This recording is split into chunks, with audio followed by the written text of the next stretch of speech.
松野さん、気を確かに。一緒に行きましょう。銀河の果てまで。Hai minasan, terima kasih sudah klik video ini. Oke, di video kali ini Mimin akan merangkum keseluruhan cerita dari anime berjudul Inu Tohasami wa Sukayo. Cerita berfokus pada seorang MC berambut legend bernama Harumi Kazuhito, di mana tak seperti cerita di website sebelah, Kazuhito tak mencerminkan karakter sebagai seorang penjahat, melainkan dirinya ternyata adalah seorang kutu buku yang gemar mengkoleksi berbagai novel di kamarnya. Dan di antara semua koleksi tersebut, ada beberapa buku yang menjadi favoritnya, yakni buku yang dikarang oleh seorang penulis bernama Akiyama Shinobu. Namun suatu hari ketika ia sedang nongki di kafe sambil membaca buku, sial baginya karena mendadak terjadi sebuah aksi perampokan yang naas membuat Kazuhito jadi tertembak lalu tewas di tempat.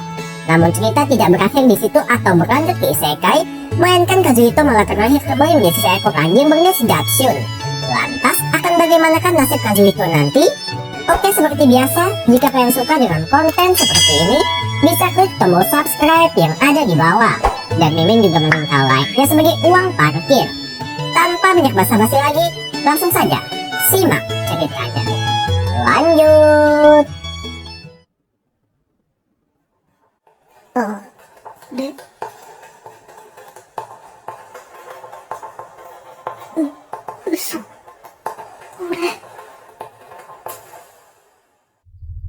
Di awal scene, terlihat Kazuhito yang baru tiba di kosannya, di mana nampak pemandangan buku memenuhi seluruh sudut ruangan sudah menjadi hal lumrah bagi dirinya.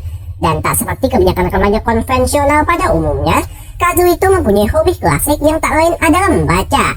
Serta di antara semua cerita yang pernah ia baca, ada beberapa buku karangan seorang penulis bernama Akiyama Shinobu sangat dinanti-nanti olehnya. だが、前作から1年、最終巻色欲は未だに発売されていない。あれを読まずに死ねるものか。 Akan tetapi kelanjutan untuk cerita tersebut sepertinya tak akan sempat Kazuhito baca, sebab ketika ia sedang nongki di kafe langganannya terjadi sebuah hal yang tak pernah diduga sebelumnya.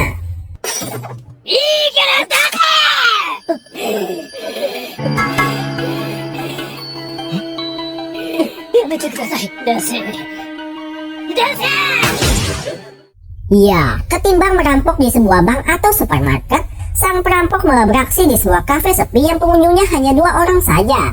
Dan Kazuhito pun langsung ditodong untuk berdiri, sementara pengunjung satu lagi entah budak atau sibuk dengan urusannya, ia malah tak menghiraukan sang perampok yang padahal sudah siap untuk menembak. Dan melihat hal tersebut, tubuh Kazuhito refleks bergerak menolong, namun jelas karena kalah dari segi ukuran tubuh, Kazuhito pun tak bisa berbuat banyak selain pasrah menerima apa yang akan menimpanya.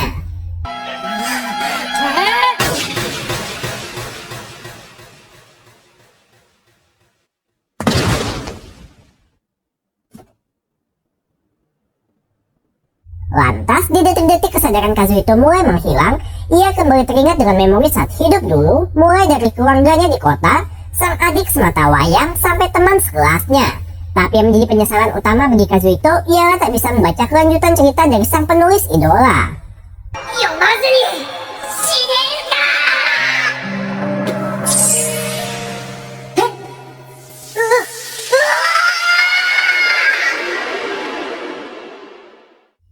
Akan tetapi takdir berkata lain, sebab saat Kazuhito tersadar dirinya sudah berada di dalam sebuah kurungan, dan ia pun baru menyadari kalau tubuhnya sekarang adalah seekor anjing.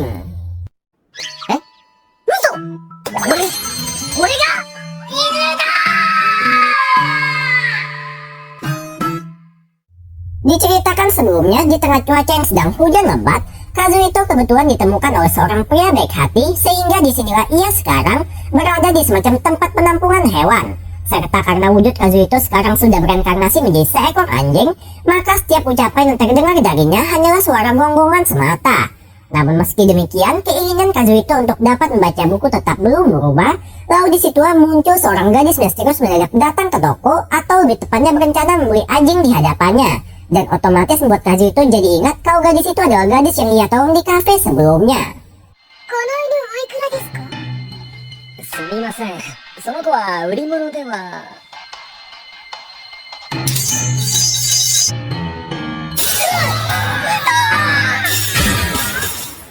で、おいくら？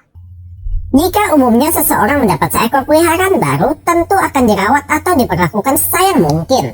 Namun hal tersebut seakan tidak berlaku bagi sang gadis bernama Natsuno Kirihime yang malah menyekap anjing kecil di hadapannya.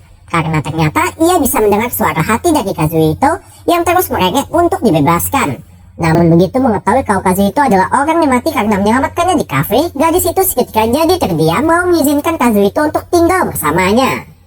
Akan tetapi kejutan sebenarnya baru akan dimulai, sebab tak disangka pekerjaan Kirihime ternyata adalah seorang penulis ternama yang karyanya sering dibaca oleh Kazuhito dan tak lain adalah seorang Akiyama Shinobu. Natsuno Kirihime wa honmyo. Akiyama Shinobu wa pen name. Omae? Omae ga Akiyama Shinobu! Kirihime tetap bisa mengerjakan pekerjaan rumah seorang diri, termasuk memasakkan makanan untuk peliharaannya. Dan ketika masing-masing dari mereka sedang sibuk dengan aktivitas mereka sendiri, di kebetulan tersiar berita tentang kasus penembakan Kazuhito, sehingga membuat ia pun jadi sedikit menyesal karena belum sempat mencapai apa-apa ketika masih hidup dulu. Honto, saiyaku na ichinichi datta.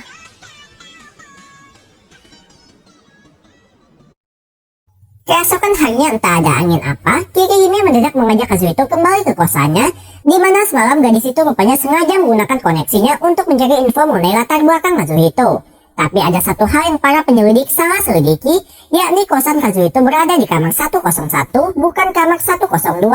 Dan menurut penjelasan Kazuhito, awalnya bangunan tersebut adalah gudang penyimpanan, dan karena kebutuhan pemilik bangunan itu adalah kerabat jauh Kazuhito, ia pun diberi izin tinggal secara gratis asal mau merawat tempat tersebut. Dan Kazuhito sengaja tidak memberitahu orang tuanya supaya biaya sewa untuk tempat tinggal bisa ia korupsikan untuk membeli buku.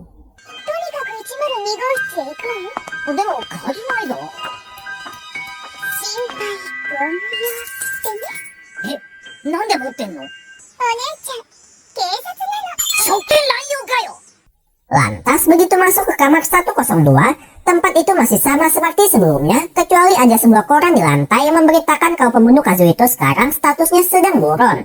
Dan disinilah Kirihime pun mengeluarkan opininya, kalau mungkin saja sang perampok yang panik dan tak tahu harus kabur kemana, akhirnya memilih datang ke kosan Kazuhito, karena polisi pasti hanya akan mendatangi kamar 102, bukan 101 yang mereka asumsikan sebagai ruangan kosong.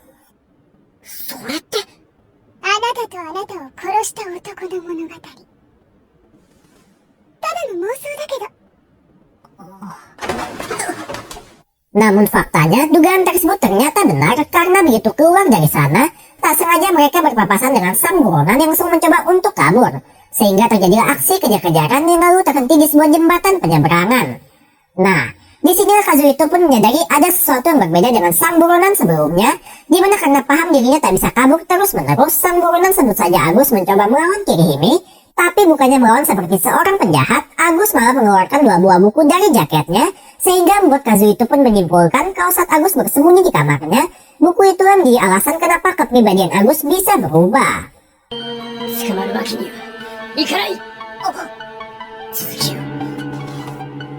記憶を読むまでは読んだんだ秋山忍を Alhasil terjadi pertarungan yang sama sekali tak ada seru-serunya, di mana bisa kita saksikan hanya ada adegan tabok-menabok dengan buku.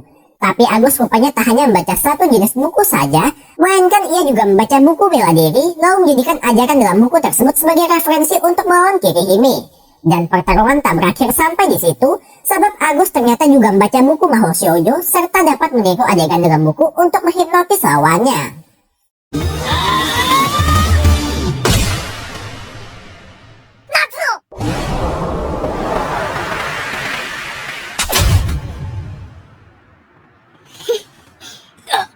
Namun Kirihime rupanya sengaja berpura-pura terhipnotis agar dirinya bisa membuat perhatian Agus jadi teralihkan, lalu mulai dari sinilah aksi tabok-menabok dengan buku akan berakhir.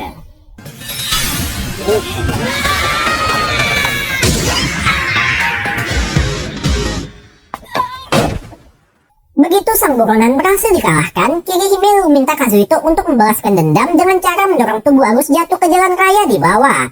Namun Kazuhito tak sampai hati melakukannya, sebab baginya yang sudah terjadi biarlah terjadi. Serta meski sekarang bertubuh seekor binatang, Kazuhito tak mau kehilangan sisi kemanusiaannya dengan cara membalas perbuatan pembunuhnya. Akan tetapi, Kirihime yang merasa bersalah karena menganggap dirinya sebagai penyebab utama kematian Kazuhito, berniat membunuh Agus supaya rasa bersalahnya dapat menghilang. Dan hal tersebut langsung dicegah oleh Kazuhito, lalu berusaha meyakinkan gadis di hadapannya kalau tindakan tersebut adalah murni karena keinginannya sendiri. もう泣くのはよせ。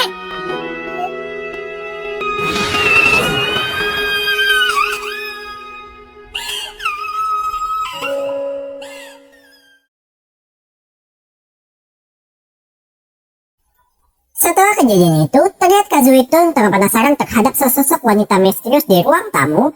Lalu ketika coba didekati, wanita itu tiba-tiba berdiri serta bertingkah aneh dengan sendirinya. Hingga tak lama, datanglah Kirihime lalu menyodorkan tumpukan kertas karena ternyata wanita itu bernama Hiragi Suzuna yang berprofesi sebagai editor atau orang bertugas merevisi karya buatan. Kazuhito tak mau kehilangan sisi kemanusiaannya dengan cara membalas perbuatan pembunuhnya. Akan tetapi, Kirihime merasa bersalah karena menganggap dirinya sebagai penyebab utama kematian Kazuhito, berniat membunuh Agus supaya rasa bersalahnya dapat menghilang. Dan hal tersebut langsung dicegah oleh Kazuhito, lalu berusaha meyakinkan gadis di hadapannya kalau tindakan tersebut adalah murni karena keinginannya sendiri. もう泣くのはよせ。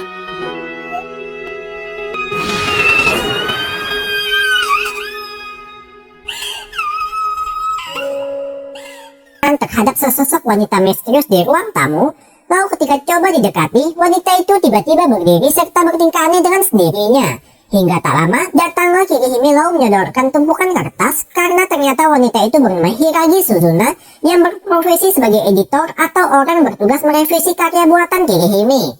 Dan tujuan ia datang ke sana adalah untuk meminta Kirihime supaya dapat segera menyelesaikan seri terakhir dari karyanya.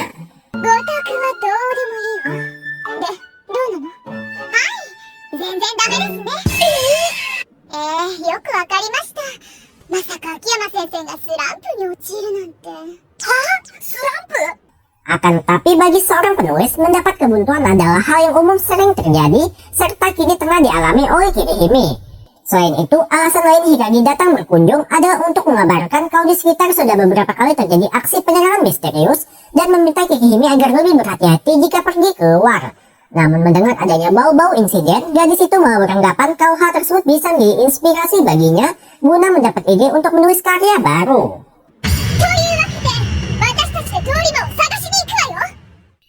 Pertama-tama, Kirihime pun mengumpulkan informasi dengan bertanya pada pedagang atau karyawan kantoran mengenai insiden yang sedang terjadi. Dan berdasarkan kesaksian mereka, ada satu kesamaan yang menjadi ciri khas dari para korban, yakni setiap orang yang diserang pasti merupakan penggemar novel karangan Akiyama Shinobu. Lantas, sembari berjalan mencerna apa kaitan novel karangannya dengan semua kejadian ini, tak disangka muncul seorang gadis bernama Akizuki Maxi atau merupakan seorang idol sekaligus penulis ternama yang karyanya digadang-gadang bisa menyaingi penjualan novel Akiyama Shinobu. Namun bukan datang untuk menjalin relasi dalam hubungan kerja, bisa kita lihat ada suatu ketidakcocokan di antara mereka, terutama Maxi yang terus membandingkan ukuran asetnya dengan milik Kirihime.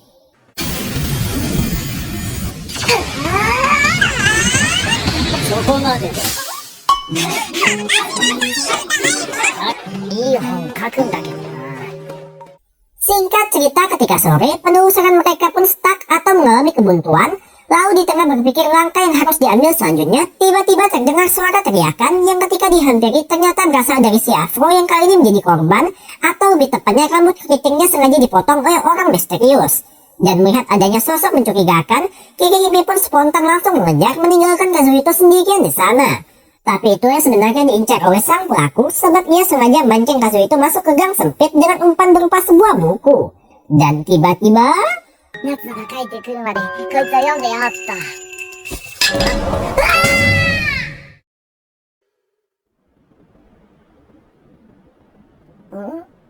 見知らぬ天井じゃねえな。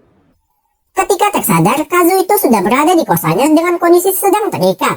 Lalu disitulah muncul sang adik bernama Madoka yang ternyata sadar kalau sang kakak sudah berinkarnasi menjadi seekor anjing.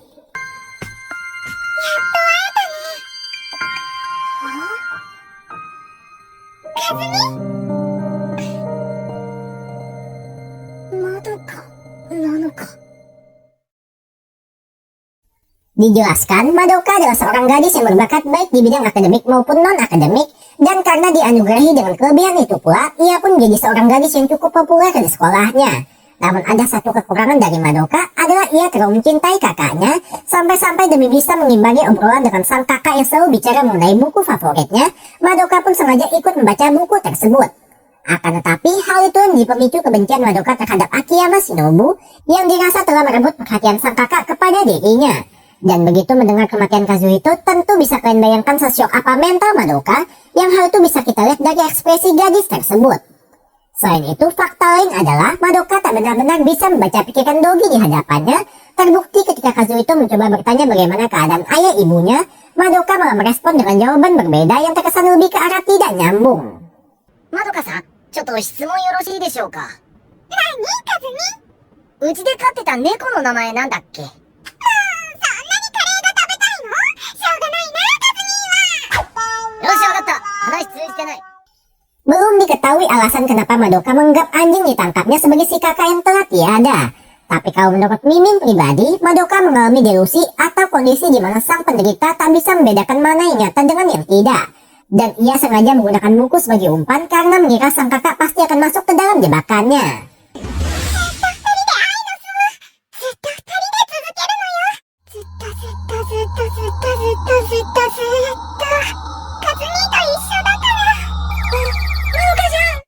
Alhasil untuk melepas rasa kerinduan, Madoka sudah menyiapkan sepiring kare yang bumbunya tak hanya cabai saja, tapi beruntung sebelum suapan pertama masuk ke dalam mulut Kazuhito, gadis itu mendadak pergi dari sana karena kelupaan sesuatu yang harus dibelinya. 危うく死ぬところだった。さ、今のうちに逃げないと。ようやく気づいたわね。このバカに。やっぱり俺、死ぬのかも。 Berpindah ke kediaman Kirihime, setelah dijelaskan mengenai identitas Madoka, Kazuhito pun memohon bantuan kepada majikannya untuk dapat mengembalikan mental sang adik seperti semula. Dan gadis itu tentu tak keberatan untuk membantu, tapi menurut pendapat Kirihime, aksi Madoka tak hanya dilakukan seorang diri, sebab ketika ia sedang mengejar orang mencurigakan sebelumnya, orang misterius tersebut mendadak hilang dengan hanya meninggalkan jejak berupa sebuah buku. Dan di tengah mereka menerka-nerka siapa sekira pelakunya, tak disangka Madoka mendadak datang langsung ke sana.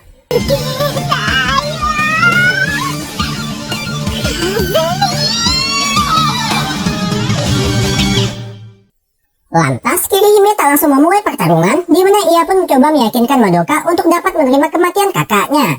Serta gadis itu juga bicara jujur kalau Kazuhito tewas karena melindunginya dari aksi perampokan. Tapi meski remaja itu sekarang sudah tiada, Kirihime akan tetap melanjutkan perannya sebagai seorang penulis sebagai cara agar ia tetap bisa mengenang sang penyelamatnya. 目を覚ましなさい、はるみまどか。ちょっと。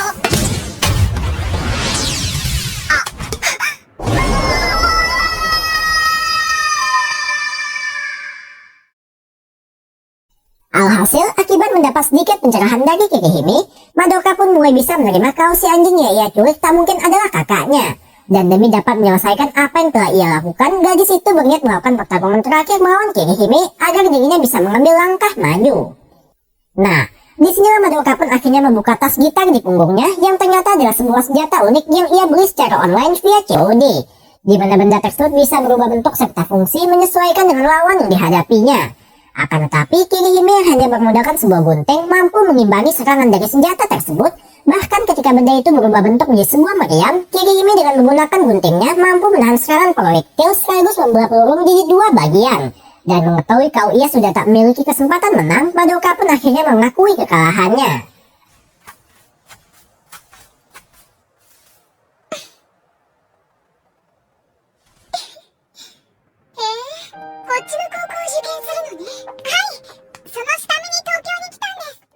Berhubung tujuan awal Madoka datang jauh-jauh cuman untuk memastikan kematian kakaknya, terkuaklah sebuah fakta kalau ia sama sekali tak ada kaitan dengan penyerangan misterius ataupun sosok yang dikejar oleh Kirihime sebelumnya. Lantas, siapakah sebenarnya dalang di balik kejadian tersebut?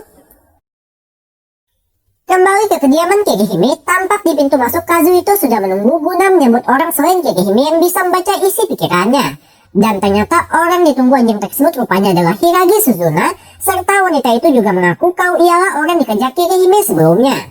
Di mana aksi tersebut sengaja ia lakukan demi dapat menghilangkan kebuntuan yang dialami oleh sang penulis, dan pelaku penyerangan sebenarnya ternyata sudah lama ia bereskan. そう、すべては秋山先生のため。一日も早くスランプから抜け出していただくため。やっぱりそうか。Akan tetapi Kazuhito pun tak setuju dengan cara yang dilakukan oleh Hikage, di mana menurut dirinya Kirihime tak perlu bantuan orang lain untuk dapat lepas dari kebuntuan yang tengah ia alami. Lalu di tengah panasnya perdebatan pendapat mereka, muncullah gadis yang menjadi fokus utama dari semua masalah ini. ポケット突っ立ってないで、さっさとこっちに来て座りなさい。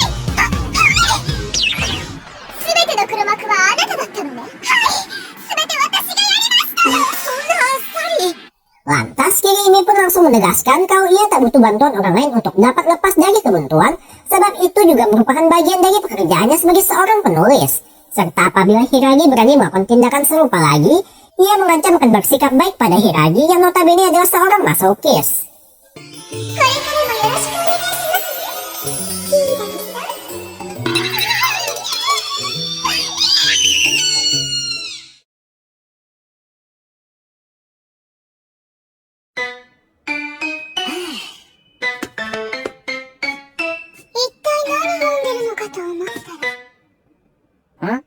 Setelah kejadian itu, terlihat Kazuhito yang tengah dimintai tolong oleh majikannya untuk mencari sebuah daleman.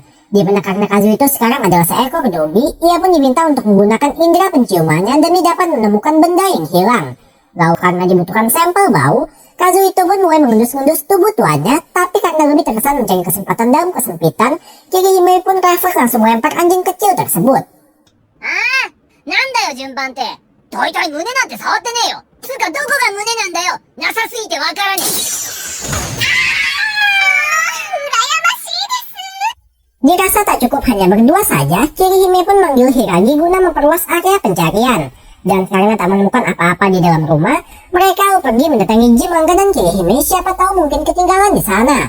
Sedangkan Kazuhito yang mager memilih untuk menjaga rumah sambil membaca buku. Namun disitulah ia merasakan sesuatu di bawah selimutnya yang tak lain adalah benda yang dari tadi mereka cari-cari. Diceritakan sebelumnya ketika Kazuhito terbangun karena dingin, ia pun asal menarik kain untuk menambah kehangatan. Tapi tak sengaja yang ketarik malah benda pusaka dari tuannya. Serta tentu bisa kalian bayangkan bagaimana ekspresi gadis itu jika mengetahui kalau pelakunya ternyata adalah Kazuhito. まずは生側を剥いで裏側にしてから縫い付けてあげましょうか。バレたら殺される、リアルな意味で。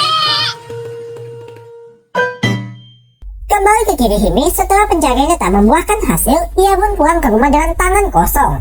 Namun di sana gadis itu justru melihat kejanggalan, yakni lemari pakaiannya seperti diobrak-abrik serta keberadaan Kazuhito yang menghilang entah kemana. Sebab Kazuhito ternyata ingin memulihkan benda tersebut ke tempat semula, namun karena terkendala oleh posisi yang tinggi, maka satu-satunya cara yang terlintas adalah dengan mengubur barang bukti di tempat sepi. 早くこれを埋めないと。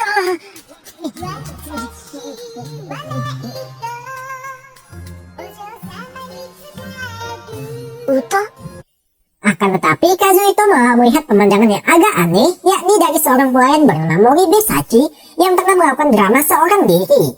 Lalu berdasarkan kalimat yang diucapnya, Kazuhito pun sadar kalau itu adalah dialog dari sebuah buku sastra yang cukup terkenal karangan seorang penulis bernama Himehagi Momiji. Tapi di tengah keseruan Sachi berdrama, semua itu pun seketika terhenti saat ia menyadari ada seekor hewan diam-diam menyaksikannya. お嬢様にも知られていない秘密を知られたからには動物だろうと生かしておけないさ。きっちりきれいに清掃してあげるよ。 Di sisi lain, terlihat Kirihime yang tengah mencari keberadaan Kazuhito dengan perasaan cemas, sebab ia sempat mendengar berita kalau di jalan raya ada kejadian kecelakaan lalu lintas yang melibatkan hewan. Dan tampaknya hal tersebut sebentar lagi akan terjadi pada Kazuhito yang tengah dikejar oleh seorang pelayan psikopat.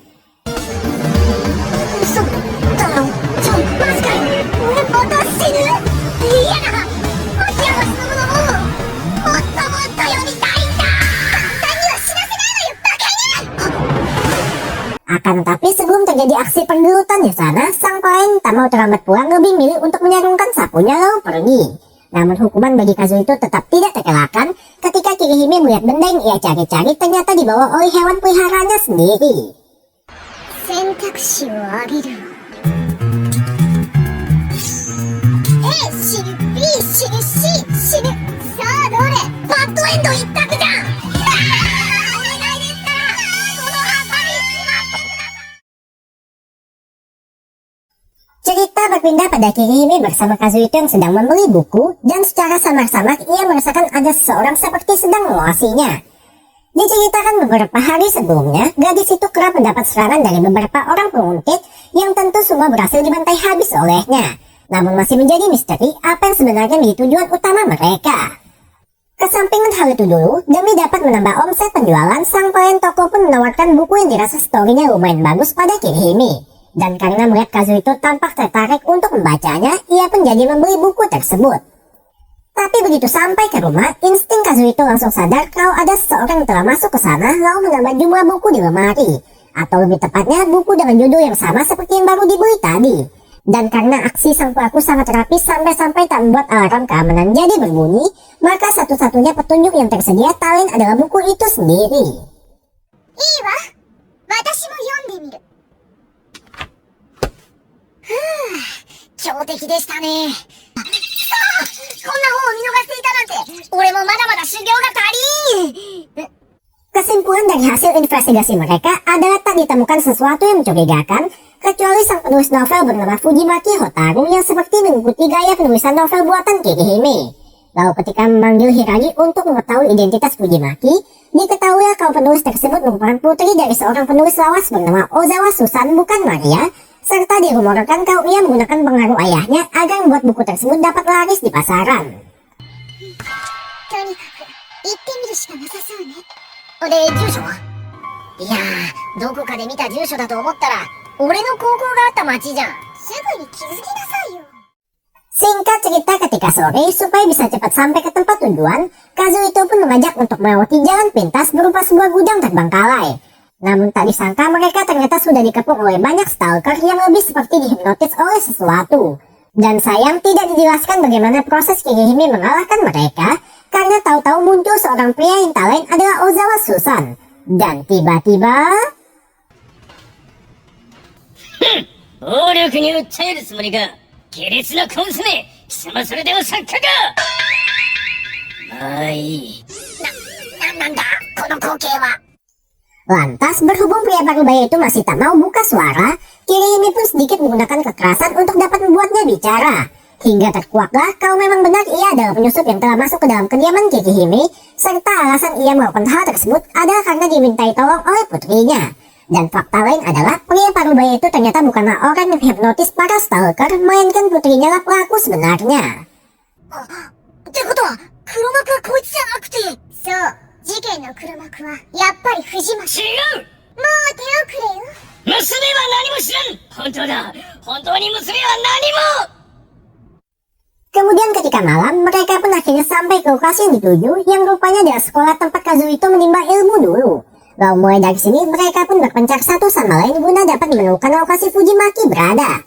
Akan tetapi, bukannya mencari ke tempat yang sekira berpotensi, Kazuhito malah sengaja datang ke perpus yang di sana ia mendadak teringat dengan janji yang ia buat ketika masih hidup dulu. Dan dirinya membongkar beberapa buku dari lemari untuk menarik keluar setumpuk kertas, tapi disitulah Kazuhito ternyata sudah ditunggu oleh seorang gadis bernama Ozawa Hami. やっぱり和彦くんなんだね。おかえりなさい、和彦くん。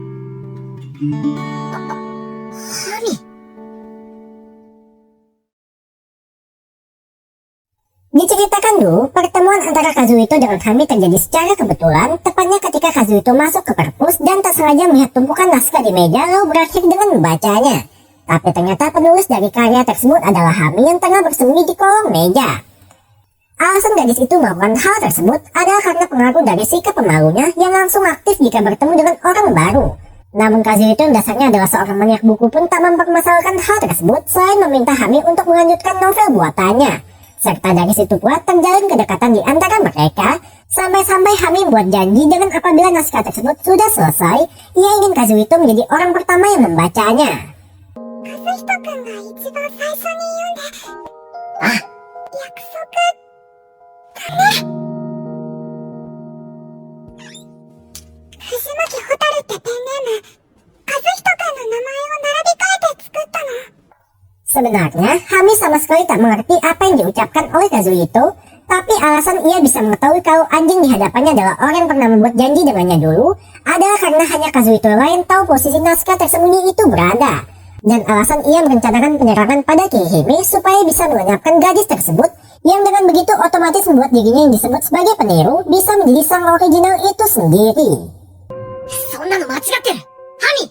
私たちの約束を叶えよう。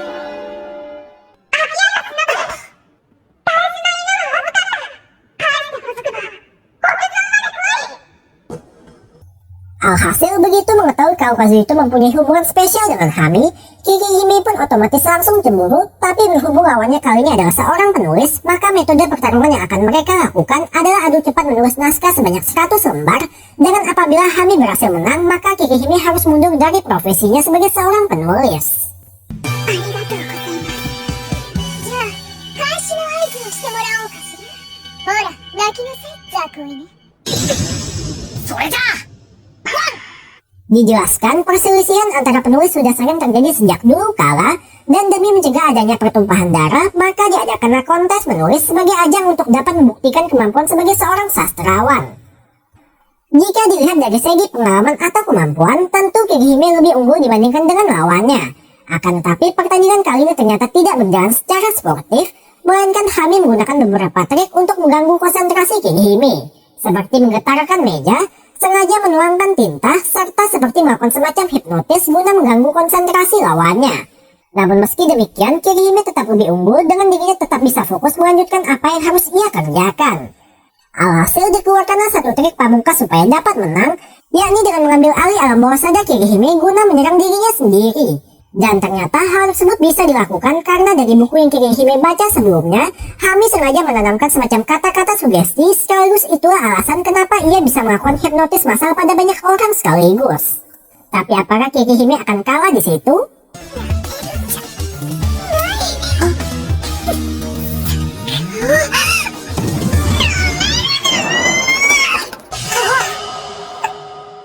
Ya, Kirihime tetap lanjut menulis sekalipun hanya dengan menggunakan mulut saja.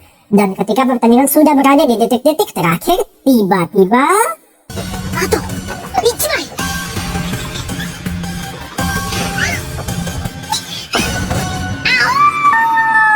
勝負あり。勝者秋山忍。 Pada akhirnya, Hami pun harus menerima kalau kemampuannya belum cukup untuk mengalahkan sang idola. Tapi Kazuhito kembali datang menyemangati gadis itu, meminta agar ia tetap melanjutkan karyanya sebagai seorang novelis, yang hal itu pun ikut didukung oleh Kirihime sebab ia bisa merasakan ada suatu bakat terpendam dari Hami. 私は書いてもいいのかな。やっぱり書きたいと思うんだよ。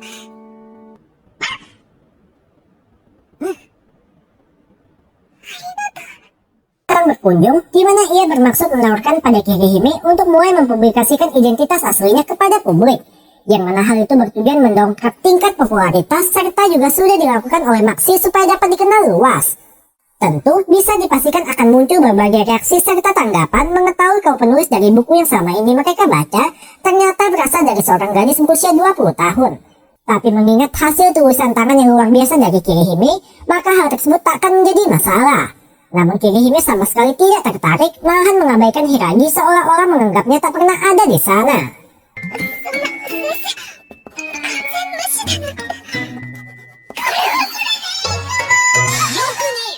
Tak menyerah begitu saja, meski Kirihime terus mengabaikannya, Hiragi sudah menyiapkan berbagai pakaian yang sekiranya cocok dikenakan saat acara gathering sedang berlangsung. Dan jika kalian tanya bagaimana cara Hiragi akan memakaikan pakaian tersebut, inilah caranya.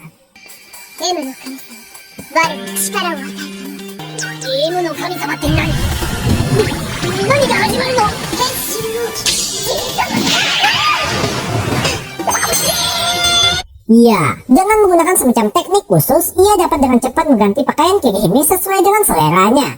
Serta untuk mengatasi sikap Kirihime yang pasti tak mau diajak pergi ke acara, Hiragi sudah menyiapkan sebotol miras, siapa tahu bisa merubah kepribadian Kirihime menjadi lebih lembut.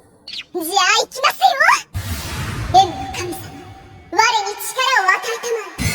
変身を神速音量。 Oke, makin mimin slow motion apa yang dilakukan oleh Hiragi sebelumnya, Pertama, ia bergerak dengan kecepatan suara untuk menuangkan miras ke gelas Kirihime, kemudian kembali ke posisinya seperti semula. Lantas, akan jadi seperti apakah kepribadian Kirihime jika sedang mabok? Apakah akan jadi lebih sadis dari biasanya?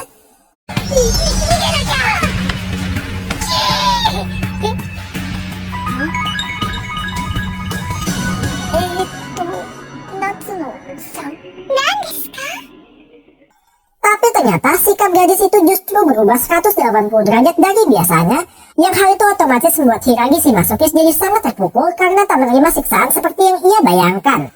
Namun kesampingkan hal itu dulu, sebab Kirihime yang sedang teler justru mengajak Kazuhito untuk menikah, bahkan mulai membayangkan acara pernikahan mereka yang dihadiri oleh sahabat, kerabat terdekat, saudara, bahkan orang tua Kazuhito itu sendiri.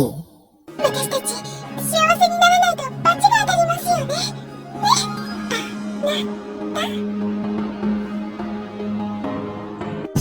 マリアソンじゃ